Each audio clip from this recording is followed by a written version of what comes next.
guys. So ito, may bago tayong nabili na second hand na phone. Parang familiar sa akin tong phone na to eh. Mamahalin to eh.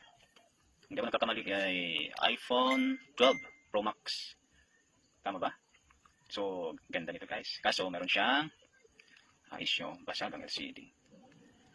Umaangat pa. Yeah.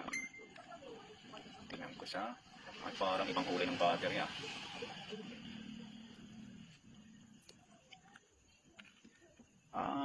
Iba nga.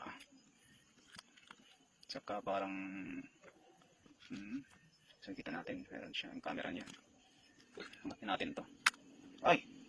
Parang may mali ah. Ito na naman. Tatlo ang dito sa labas pero isa lang pala yung camera. Aba, napiki tayo ng iPhone 12 Pro Max. ay mga fake pala na iPhone. So fake pala to guys, hindi to totoong iPhone 12. Yes? Okay. Fake na iPhone 12 Pro Max. Next na lang makabili ulit ng iPhone.